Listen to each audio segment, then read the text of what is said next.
സ്ത്രീകളെ അടിച്ചമർത്തിയ, അവർക്ക് പരിഗണന നൽകാത്ത ഒരു മതമാണ് ഇസ്ലാം എന്ന് അതിൻ്റെ വിമർശകർ നിരന്തരം പറഞ്ഞുകൊണ്ടിരിക്കുന്ന ഒരു കാര്യമാണ്.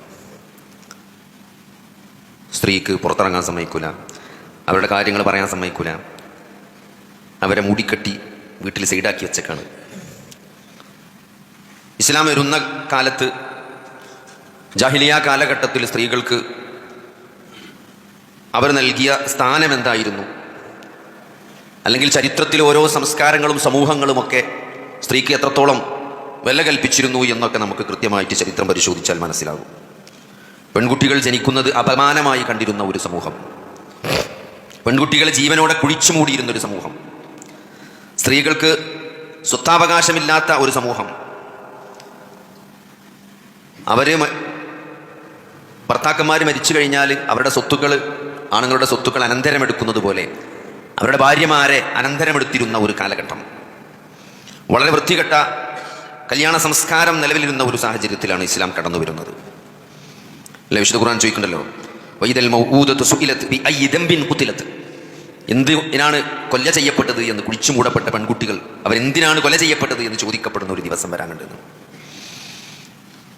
അപ്പോൾ ആ ഒരു അവസ്ഥയിൽ അവർക്ക് കൃത്യമായ അവകാശങ്ങൾ നൽകി വിവാഹം നിശ്ചയിച്ചു. വിവാഹത്തിന് ഇത്ര എണ്ണമേ അസംഖ്യം സ്ത്രീകളെ കല്യാണം കഴിച്ച് പീഡിപ്പിച്ചിരുന്ന ആ ആളുകളെ 4 മാത്രമേ ഈ 4-ൽ നിർത്തണം, അതിൽ കൂടുതൽ കല്യാണം കഴിക്കാൻ പാടില്ല എന്ന് പറഞ്ഞു. കല്യാണം കഴിച്ചാൽ കൃത്യമായ അവകാശങ്ങൾ നൽകി, സ്വത്തിലവകാശം നൽകി, മഹർ നൽകി. അല്ലെ, സ്വത്തിലവകാശം നൽകി എന്ന് പറയുമ്പോൾ പകുതിയുള്ളൂ എന്നാണ് പറയാം. എപ്പോഴും കളിയാക്കുക ചെയ്യുക, പകുതിയെ കൊടുക്കണുള്ളൂ. പക്ഷെ നമ്മൾ മനസ്സിലാക്കേണ്ടത്, യാതൊരു തരത്തിലുള്ള സാമ്പത്തിക ഉത്തരവാദിത്വവും ഇല്ലാതെയാണ് പകുതി നൽകുന്നത്. ഒരു പെണ്ണിനെ സംബന്ധിച്ചിടത്തോളം കുടുംബം നോക്കേണ്ട ഉത്തരവാദിത്തമല്ല, മക്കളെ വിദ്യാഭ്യാസം നോക്കേണ്ട, വീട് വെക്കേണ്ട, അവളെ സമ്പത്ത് ഒരാൾക്കും തന്നെ അതിൽ അവകാശമല്ല. സമ്പത്തിൽ അവർ ജീവിച്ചിരിക്കുമ്പം അത് ചോദിക്കാൻ ആൾക്കും അവകാശമല്ല, അത് അവരിഷ്ടമാണ്. സ്വതക്ക കൊടുക്കണേ സ്വതക്ക കൊടുക്കുക, ചിലവാക്കണേ ചിലവാക്കുക, ഞാൻ ആഭരണമാക്കണേ ആഭരണ, സക്കാത്ത് കൊടുക്കണം മാത്രമേ ഉള്ളൂ. വേറൊരു ഉത്തരവാദിത്വം ആ സമ്പത്തിൻ്റെ കാര്യത്തിൽ ആശ്രയിക്കില്ല. എന്നാൽ ആളിനെ സംബന്ധിച്ചിടത്തോളം അങ്ങനെയല്ല, ഒട്ടനവധി കുടുംബം നോക്കണം, എല്ലാ തരത്തിലുള്ള സാമ്പത്തിക ഉത്തരവാദിത്തങ്ങളും ചോദ്യം ചെയ്യപ്പെടുക ഇസ്ലാമിക കുടുംബത്തിൽ. അതിൻ്റെ റഈസായ റിജാലു ഖവ്വാമൂന അലൻ നിസാ ഫളലല്ലാഹു ബഅദഹും അലാ ബഅദ്, ആണുങ്ങളെ അള്ളാഹു ഒരു ദറജ ഉയർത്തി എന്ന് പറഞ്ഞത്, അത് ഉത്തരവാദിത്തത്തിൽ ഒരു ദറജ ഉയർത്തി എന്ന് പറഞ്ഞു. അവർക്ക് അതിലെ ഉത്തരവാദിത്തം, അതുകൊണ്ടാണ് ആണോ ഒരു പെണ്ണിൻ്റെ ഇരട്ടിയായത്. ചിലവാക്കാൾ ഉത്തരവാദിത്തം, മറ്റേതൊരു ഉത്തരവാദിത്തമില്ല. ആ പൈസ എന്തുവാണ് ചെയ്യാം, ആ പൈസ നമുക്ക് ചോദിക്കാൻ പറ്റില്ല. പെണ്ണുങ്ങളെ പൈസ നമുക്ക് ഒരു അവകാശവും ആ പെണ്ണുങ്ങളെ സമ്പത്തുമല്ല ഒരാളിനെ സംബന്ധിച്ചിടത്തോളം. അപ്പം അതുകൊണ്ട് തന്നെ അവിടെ ഉത്തരവാദിത്തമില്ലാതെയാണ് എന്ത് ചെയ്യുന്നത്, ഉത്തരവാദിത്തം ഏൽപ്പിക്കാതെയാണ് ഓരി കൊടുക്കുന്നത്. നന്മക്ക് പ്രതിഫലമുണ്ട് എന്ന് പറഞ്ഞു അല്ലേ, ആണിനും പെണ്ണിനും അവർ സൽക്കർമ്മം ചെയ്താൽ പ്രതിഫലമുണ്ട്. പെണ്ണിനെ സംബന്ധിച്ചിടത്തോളം സ്വർഗത്തിലേക്കുള്ള വഴി എളുപ്പമുള്ളതാണ്. 5 നേരം നമസ്കരിക്കുകയും ഫർളായ നോമ്പനുഷ്ഠിക്കുകയും അല്ലേ, ഫർളായ നോമ്പനുഷ്ഠിക്കുകയും ചെയ്താൽ അവർക്ക് എന്ത് ചെയ്യും, ഭർത്താവിനെ അനുസരിക്കുകയും ചെയ്താൽ അവർക്ക് സ്വർഗമുണ്ട് എന്നാണ് വിശ്വാസം പറഞ്ഞത്. ആണിനെ പോലെയല്ല, വളരെ കുറഞ്ഞ ഫർള് നമസ്കാരം മാത്രം നിസ്കരിച്ചാൽ മതി, ഫർള് നോമ്പ് മാത്രം നോറ്റാൽ മതി, ഭർത്താവിനനുസരിക്കുകയും ചെയ്താലും കിട്ടും, സ്വർഗം കിട്ടും. ആണുങ്ങൾക്ക് അത്ര പെട്ടെന്ന് കിട്ടില്ല. അങ്ങനെ എല്ലാ തരത്തിലും എന്താണ്, ഒരു സ്ത്രീയെ സംബന്ധിച്ചിടത്തോളം അവരോട് മാന്യമായി പെരുമാറണമെന്ന് പറഞ്ഞാൽ അവരുടെ അന്തസ്സുയർത്തി അല്ലേ, അവർക്ക് പ്രതിഫലമുണ്ട്. ഇന്നൽ മുസ്ലിമീന വൽ മുസ്ലിമാത്ത്, ഖുർആൻ കൃത്യമായിട്ടാണ് മുസ്ലിമീങ്ങളും മുഅ്മിനീങ്ങളും മുഅ്മിനത്തുകളും മുസ്ലിമുകളും മുസ്ലിമത്തുകളും എന്ന് പ്രത്യേകം പേരെടുത്ത് പറഞ്ഞുകൊണ്ട് അവർക്ക് അതിൻ്റെതായ ദറജയുണ്ട്. അതേപോലെ അവർക്ക് അവകാശമുണ്ട് അല്ലേ, അവർക്ക് വിദ്യാഭ്യാസത്തിൽ. ഇതൊക്കെ നമ്മൾ കേൾക്കുമ്പോൾ വിചാരിച്ചു ഇതൊക്കെ ഇവരൊക്കെ ഈ പാശ്ചാത്യ സമൂഹങ്ങളൊക്കെ ഇതൊക്കെ പണ്ടേ നൽകിയിരുന്നു എന്ന് നമ്മൾ വിചാരിച്ചു പോകും. ഒരിക്കലുമില്ല സഹോദരങ്ങളെ. വോട്ട് ചെയ്യാനുള്ള അവകാശം ആദ്യമായി ചരിത്രത്തിൽ പെണ്ണിന് കിട്ടുന്നത് 1893 ന്യൂസിലാൻഡിൽ. അമേരിക്ക പോലും സ്ത്രീക്ക് വോട്ടവകാശം നൽകിയത് 1920 അല്ലേ. സ്വത്താവകാശം ലോക ചരിത്രത്തിൽ ആദ്യമായി സ്വത്താവകാശം നൽകിയത് വെസ്റ്റേൺ ലോകത്ത്, പാശ്ചാത്യ ലോകത്ത് ഇംഗ്ലണ്ടാണ് 1670. അമേരിക്ക പോലും നൽകിയത് 1848.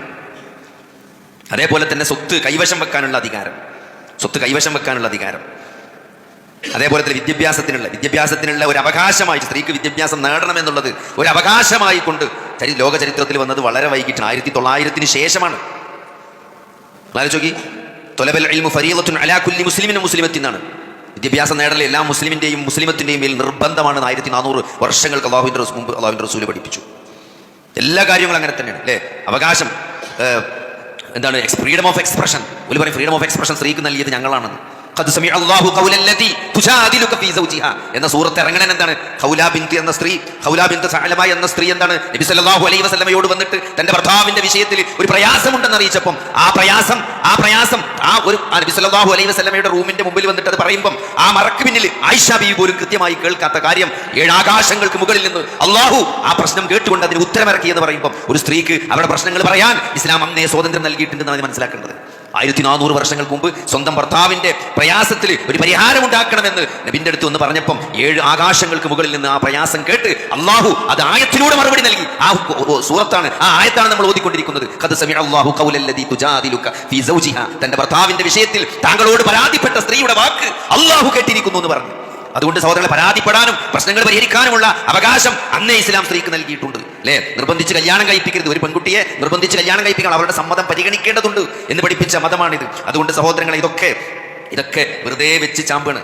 ഇതൊന്നും ആർക്കും മനസ്സിലാകില്ല എന്ന് വിചാരിക്കേണ്ട സഹോദരൻ. കൃത്യമായിട്ട് ഒരു മുസ്ലിം സ്ത്രീക്ക് കൃത്യമായ അവകാശങ്ങൾ നൽകി, അധികാരങ്ങൾ നൽകി, ഏറ്റവും നല്ല രൂപത്തിലാണ് നിങ്ങൾ നിങ്ങളുടെ ഭാര്യമാരോട്, സ്ത്രീകളോട് പെരുമാറേണ്ടത് എന്ന് നബി സല്ലല്ലാഹു അലൈഹി വസല്ലമ പഠിപ്പിച്ചു. അല്ലെ, ഏറ്റവും നല്ല രൂപത്തിലാണ് ഞാൻ എന്റെ കുടുംബത്തോട് ഏറ്റവും ഖൈറുക്കും ലി അഹ്ലിഹി, നിങ്ങളിൽ ഏറ്റവും ഖൈറായിട്ടുള്ളവൻ തന്റെ കുടുംബത്തോട് ഏറ്റവും ഖൈറായി പെരുമാറുന്നവനാണ്. വഅന ഖൈറുക്കും ലി അഹ്ലി, ഞാൻ എന്റെ കുടുംബത്തോട് ഏറ്റവും ഖൈറായി പെരുമാറുന്നവനാണെന്ന് നബി സല്ലല്ലാഹു അലൈഹി വസല്ലമ പ്രഖ്യാപിച്ചു. അല്ലെ, ആ എന്താണ് ഹുദൈബിയ സന്ധിന്റെ സമയത്ത് ഒരു പ്രതിസന്ധി ഉണ്ടായപ്പോൾ ഉമ്മു സലമ റളിയല്ലാഹു അൻഹ ഒരു അഭിപ്രായം പറഞ്ഞു, പ്രവാചകരെ, താങ്കൾ അങ്ങോട്ട് മുട്ടയടിച്ചാളി, താങ്കൾ കൊണ്ടുവന്ന ഉരുവിനെ അറുത്തിട്ട് താങ്കൾ അങ്ങോട്ട് മുട്ടയടിച്ചാൽ. കാരണം ആരും സമ്മതിക്കുന്നില്ല, സഹാബത്തൊന്നും എന്ത് ചെയ്യുന്നില്ല, അവർ പ്രയാസത്തിൽ നിൽക്കുകയാണ്. അവിടുന്ന് തിരിച്ചു പോകണം. അല്ലെ, ഹുദൈബിയയിൽ നിന്ന് മക്കയിലേക്ക് കടക്കാതെ ഉംറക്ക് വന്ന ആളുകൾ മക്കയിലേക്ക് കടക്കാതെ തിരിച്ചു പോകണമെന്ന് അവർ കരാർ എഴുതിയപ്പോൾ അതിൽ വിഷമിച്ച് നിൽക്കണം എല്ലാവരും. ആരും ഇങ്ങോട്ട് വഴങ്ങണില്ല.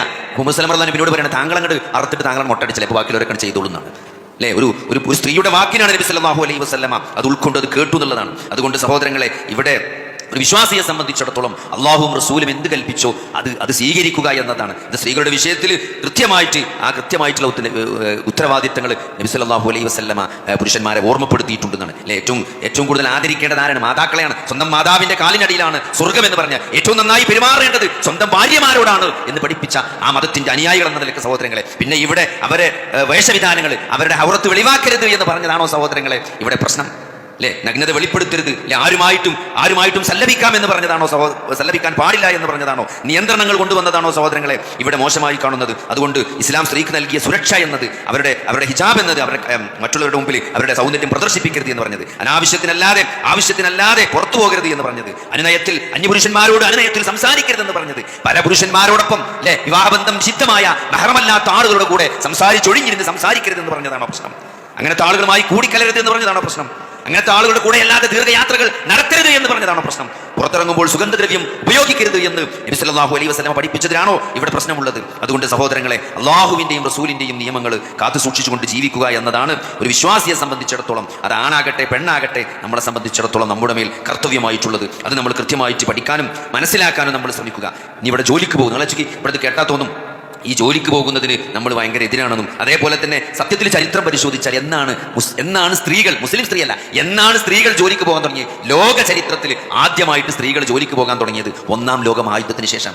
1-ാം ലോക മഹായുദ്ധത്തിന് മുമ്പ് സ്ത്രീകൾ പുറത്തെ പണിക്ക് പോകുന്ന ശീലം ലോക ചരിത്രത്തിലില്ല, നമ്മളവിടെ അല്ല, ലോക ചരിത്രത്തിലില്ല. ഭർത്താവിനെ സഹായിക്കാൻ വേണ്ടി, ഭർത്താവിന്റെ ജോലി സഹായിക്കാൻ വേണ്ടി സ്ത്രീ പോകുമെന്നല്ലാതെ രാവിലെ മാറ്റിയിറങ്ങിയിട്ട് ജോലിക്ക് പോകുക എന്നൊരു പരിപാടി ആദ്യമായി ലോക ചരിത്രത്തിൽ ഉണ്ടായത് 1-ാം ലോക മഹായുദ്ധത്തിന് ശേഷമാണ്. കാരണം എന്താണ്? 1-ാം ലോക മഹായുദ്ധത്തിൽ പങ്കെടുത്ത രാജ്യങ്ങളിലെ 20% പുരുഷന്മാർ മരിച്ചുപോയി. അവിടെ ജോലിക്ക് പോകാൻ ആളില്ലാതായി, വിധവകളെ ഏറ്റെടുക്കാൻ ആളില്ലാതായി. അന്ന് ബോർഡ് വെച്ച് പെണ്ണുങ്ങൾ ആണുങ്ങളെ വേണമെന്ന് പുറത്ത് ബോർഡ് വെച്ച ഒരു കാലഘട്ടം ചരിത്രത്തിൽ ഇവിടെ ആണിന് ആവശ്യമുണ്ട് എന്ന് പുറത്ത് പെണ്ണുങ്ങൾ മാത്രം താമസിക്കുന്ന വീട്ടിൽ ബോർഡ് വെച്ച ഒരു കാലം ചരിത്രത്തിൽ കഴിഞ്ഞു പോയിട്ടുണ്ട്. അന്നാണ് ലോക ചരിത്രത്തിൽ സ്ത്രീ ആദ്യമായിട്ട് ജോലിക്ക് പോകാൻ തുടങ്ങിയത്. അപ്പൊ ഇതൊന്നും ഇവിടെ ചില ആളുകൾ ഉണ്ടാക്കിക്കൊണ്ടൊന്നല്ല, ചരിത്രം അതിന്റെ യാഥാർത്ഥ്യം എന്നും സംസാരിക്കുന്നുണ്ട് സഹോദരങ്ങളെ. അതുകൊണ്ട് ഇസ്ലാം എന്നും സ്ത്രീയെ ആദരിച്ചിട്ടുള്ളൂ, സ്ത്രീക്ക് നൽകേണ്ട അവകാശങ്ങൾ നൽകിയിട്ടുള്ളൂ. അതൊക്കെ ഏതൊരു ചരിത്രത്തെക്കാളും സംസ്കാരത്തെക്കാളും അതിന് ഏറ്റവും മുൻപന്തിയിൽ നിന്നിട്ടുള്ളത് ഇസ്ലാമാണെന്ന് ചരിത്രം പരിശോധിച്ചാൽ മനസ്സിലാക്കും. ഉമർ റളിയല്ലാഹുവിന്റെ കാലത്ത് അദ്ദേഹം ഒരു സ്ത്രീയെ നമുക്ക് കാണാൻ പറ്റും, അവിടുത്തെ മാർക്കറ്റിലെ കാര്യങ്ങൾ നോക്കാൻ ചുമതലപ്പെടുത്തിയത് നമുക്ക് കാണാൻ പറ്റും. അത്രത്തോളം ആ ഒരു കാലഘട്ടത്തിൽ തന്നെ അതേപോലെ തന്നെ യുദ്ധത്തിൽ സഹായിച്ച മുസ്ലിം സ്ത്രീകളെ, സഹാബി വനിതകളുടെ പേര് നമുക്ക് ചരിത്രത്തിൽ കാണാൻ പറ്റും. അതുകൊണ്ട് ഇസ്ലാം കൃത്യമായിട്ട് സ്ത്രീകൾക്ക് അതിൻ്റെതായ അവകാശങ്ങളും അധികാരങ്ങളൊക്കെ വകവെച്ച് നൽകിയിട്ടുണ്ട്. ഒരു അടിച്ചമർത്തലും ഒരു വിവേചനവും സ്ത്രീയോട് ഇസ്ലാം കാണിച്ചിട്ടില്ല. പക്ഷേ എന്താണ് ഈ പറഞ്ഞ ചില കാര്യങ്ങൾ, ഹിജാബ് പുറത്തിറങ്ങുമ്പോൾ ഹിജാബ് ധരിക്കുക എന്നത്, അത്യാവശ്യത്തിനല്ലാതെ പുറത്തിറങ്ങരുത് എന്ന്, അന്യ സ്ത്രീകളുടെ അനുനയത്തിൽ സംസാരിക്കരുത് എന്നത്, പരപുരുഷന്മാരുമായി മഹറമല്ലാത്ത ആളുകളുമായി ഒഴിഞ്ഞിരുന്ന് ചാറ്റ് ചെയ്യുക എന്നത്, അതേപോലെ തന്നെ കൂടിക്കലർന്ന് സംസാരിക്കുക എന്നത്, അതെ അവർ കൂടാതെ ഒറ്റക്ക് ദീർഘമായ യാത്രകൾ നടത്തുക എന്നത്, പുറത്ത് സുഗന്ധദ്രവ്യങ്ങൾ ഉപയോഗിച്ചുകൊണ്ട് പുറത്തിറങ്ങുക, ഇതൊക്കെ ഇസ്ലാം കൃത്യമായിട്ട് വിരോധിച്ചത്. അത് നമ്മൾ പറയാൻ ഒരു മടിയും കാണിക്കേണ്ടതില്ല. ഇതൊന്നും നമ്മൾ തീരുമാനിച്ചതല്ല. ഇതൊക്കെ ഈ പ്രപഞ്ചത്തെ സൃഷ്ടിച്ച, ആണിനെയും പെണ്ണിനെയും സൃഷ്ടിച്ച ഈ പ്രപഞ്ചത്തിന്റെ സൃഷ്ടാവ് അവന്റെ പ്രവാചകന്മാരിലൂടെ വേദഗ്രന്ഥങ്ങളിലൂടെ അറിയിച്ച നിയമങ്ങളാണ്. അത് ഫോളോ ചെയ്യുന്നവനാണ്, അതനുസരിച്ച് ജീവിക്കേണ്ടവനാണ് ഒരു വിശ്വാസി. അതിന് തയ്യാറാണ് എന്ന് പ്രഖ്യാപിച്ചവനാണ് ഒരു മുസ്ലിം, ഒരു സത്യവിശ്വാസി. അതുകൊണ്ട് സഹോദരങ്ങളെ, അതിലൊരു ദുരഭിമാനവും അല്ലെങ്കിൽ അതിലൊരു ബോധവും നമുക്ക് തോന്നേണ്ടതില്ല. അയാളുടെ ആകാശങ്ങൾക്കപ്പുറം അർശിൽ നിന്ന് അള്ളാഹുവിന്റെ നിയമങ്ങളാണ് നമ്മൾ അനുസരിക്കുന്നത്. അതിൽ നമ്മളൊരു പ്രയാസവും ഒരു വിശ്വാസിക്ക് തോന്നേണ്ടതില്ല. അള്ളാഹു സുബ്ഹാനഹു വ തആല ഹക്കായി മനസ്സിലാക്കാനും അതനുസരിച്ച് ജീവിക്കാനും അതിൽ ഇസ്സത്ത് കാണാനും അള്ളാഹു നമുക്ക് തൗഫീഖ് നൽകുമാറാകട്ടെ. ഈ ലിബറലായ പ്രത്യയശാസ്ത്രങ്ങൾ സ്ത്രീകളെ ശക്തിപ്പെടുത്തുക എന്ന് പറഞ്ഞുകൊണ്ട് സത്യത്തിൽ അവരിവിടെ ചെയ്തുകൊണ്ടിരിക്കുന്നത് സ്ത്രീകളെ പരമാവധി ചൂഷണം ചെയ്യുകയും ലാഭത്തിനു വേണ്ടി, കച്ചവട താല്പര്യങ്ങൾക്ക് വേണ്ടി അവരുടെ ലൈംഗികമായ തരത്തിൽ അവരെ ചൂഷണം ചെയ്യുക എന്നത് മാത്രമാണ് അവർ ചെയ്തുകൊണ്ടിരിക്കുന്നത്. ഈ കുടുംബ സംവിധാനങ്ങളെല്ലാം തകർത്ത് മാതൃത്വത്തെ ഇല്ലാതെയാക്കി. സത്യത്തിൽ ഇവിടെ സംഭവിച്ചുകൊണ്ടിരിക്കുന്നതൊക്കെ നമുക്ക് പരിശോധിച്ചാൽ മനസ്സിലാക്കും. അതുകൊണ്ട് കൃത്യമായിട്ട് ഈ മതത്തെ മനസ്സിലാക്കാനും അതിലൊരു ഇസ്സത്ത് കാണാനും നമ്മൾ പെൺകുട്ടികളെ വളർത്തുമ്പോൾ ഈ ഒരു പ്രത്യേക കാലഘട്ടത്തിൽ ഇസ്ലാമിൽ എന്തോ സ്ത്രീ അടിച്ചമർത്തപ്പെട്ടവളാണ്, അല്ലെങ്കിൽ അവർക്ക് അവരുടെ അവകാശങ്ങൾ പറയാൻ, അഭിപ്രായങ്ങൾ പറയാൻ സ്വാതന്ത്ര്യമില്ലാത്തവരാണ് എന്നൊരു തോന്നലില്ലാത്ത രൂപത്തിൽ കൃത്യമായി ദീനിനെ കൃത്യമായിട്ട് പഠിപ്പിച്ചു കൊടുക്കാൻ, അങ്ങനെ നമ്മളെ പെൺകുട്ടികളെ നമുക്ക് വളർത്താൻ സാധിക്കേണ്ടതുണ്ട്. അതേപോലെ തന്നെ സഹോദരങ്ങളെ, നമ്മുടെ ഭാര്യമാരോട് ഏറ്റവും നല്ല രൂപത്തിൽ നിങ്ങളുടെ ഭാര്യമാരോട് ഏറ്റവും നന്നായി പെരുമാറണം. ഞാൻ എൻ്റെ കുടുംബത്തോട് ഏറ്റവും നന്നായി പെരുമാറുന്നവനാണ് എന്ന് റസൂലുള്ളാഹി സ്വല്ലല്ലാഹു അലൈഹി വസല്ലമ ആ പറഞ്ഞ വാക്ക് നമ്മൾ എത്രത്തോളം ജീവിതത്തിൽ പ്രാവർത്തികമാക്കുന്നുണ്ട്. നമ്മളൊരു കസ്റ്റമറോട് സംസാരിക്കുന്ന ഇതിനേക്കാൾ സൂക്ഷ്മത നമ്മൾ നമ്മുടെ ഭാര്യമാരോട് സംസാരിക്കുന്നതിൽ വേണം. അല്ലെങ്കിൽ അത്രയും കാരുണ്യത്തോടു കൂടി, സ്നേഹത്തോടു കൂടി നമുക്ക് അവരെ ട്രീറ്റ് ചെയ്യാൻ സാധിക്കേണ്ടതുണ്ട്. അതേപോലെ തന്നെ സഹോദരങ്ങളെ, നമ്മുടെ മാതാക്കളെ, നമ്മുടെ ഉമ്മമാരെ, അവർ സ്വർഗത്തിന്റെ വാതിലുകളാണ്, അവരുടെ കാലിനടിയിലാണ് സ്വർഗം എന്ന് റസൂലുള്ളാഹി സ്വല്ലല്ലാഹു അലൈഹി വസല്ലമ പറഞ്ഞത്. ഞാൻ ആരോടാണ് ഏറ്റവും കൂടുതൽ കൂട്ടുകൂടേണ്ടത് എന്ന് ചോദിച്ച ആളോട് നിങ്ങളുടെ ഉമ്മാനോടാണ് എന്ന് അത് വീണ്ടും വീണ്ടും ആവർത്തിച്ച് ചോദിച്ചപ്പോഴും നിങ്ങളുടെ ഉമ്മാനോടാണ് എന്ന് പറഞ്ഞ ആ പ്രവാചകൻ ഉമ്മക്ക് നൽകിയ സ്ഥാനം സഹോദരങ്ങളെ. അതുകൊണ്ട് നമ്മുടെ മാതാക്കളുമായി നമ്മൾ മാതാവിൻ്റെ കൂടെയല്ല താമസിക്കുന്നതെങ്കിൽ നമ്മൾ മാതാവിനുമായിട്ട് എത്ര സമയം ചെലവഴിക്കുന്നുണ്ട്, എത്രത്തോളം ഫോണിൽ അവർ ബന്ധപ്പെടുന്നുണ്ട്, അവർ കാര്യങ്ങൾ അന്വേഷിക്കുന്നുണ്ട്, ഇടപെടുന്നുണ്ട് എന്നൊക്കെ നമ്മൾ കൃത്യമായിട്ട് പുനരാലോചിക്കേണ്ടതുണ്ട്. കാരണം നമ്മളിങ്ങനെ പറയുന്നതിനപ്പുറം റസൂലുള്ളാഹി സ്വല്ലല്ലാഹു അലൈഹി വസല്ലം പഠിപ്പിച്ച അധ്യാപനങ്ങൾ നമ്മൾ ജീവിതത്തിൽ എത്രത്തോളം കൊണ്ടു നടക്കുന്നു എന്നതുകൂടി ഇതിനോട് നമ്മൾ വെച്ച് നോക്കേണ്ടതുണ്ട്. കാരണം നമ്മൾ പെൺകുട്ടികളെ നമ്മൾ വളർത്തുന്ന വിഷയത്തിൽ അവർക്ക് ഇസ്ലാമിൻ്റെ നിയമങ്ങളും കൃത്യമായിട്ട് പഠിപ്പിക്കുന്നതും പ്രാക്ടീസ് ചെയ്യുന്ന വിഷയത്തിൽ, അവർക്ക് ഇസ്ലാമിൽ ഒരു അഭിമാനം നൽകുന്ന വിഷയത്തിൽ, അതേപോലെ തന്നെ നമ്മുടെ ഭാര്യമാരോട് ഏറ്റവും നല്ല സ്നേഹത്തിലും കാരുണ്യത്തിലും അവരോട് ഇടപെടുന്നതും പെരുമാറുന്നതും റസൂലുള്ളാഹി സ്വല്ലല്ലാഹു അലൈഹി വസല്ലമയുടെ മാതൃക നമ്മൾ എത്രത്തോളം സ്വീകരിച്ചിട്ടുണ്ട് എന്നതിൽ നമ്മളെ ഉമ്മമാരെ നമ്മൾ ഏത് രൂപത്തിലാണ് ട്രീറ്റ് ചെയ്യുന്നത് എന്നതൊക്കെ നമ്മൾ ഇതിനോട് ചേർത്ത് കാണേണ്ടതാണ്. അല്ലാഹു സുബ്ഹാനഹു വ തആല ദീൻ പഠിക്കാനും മനസ്സിലാക്കാനും ആ പ്രവാചകന്റെ അധ്യാപനങ്ങളെ അനുസരിച്ച് ജീവിക്കാനും അല്ലാഹു നമുക്ക് തൗഫീഖ് നൽകുമാറാകട്ടെ.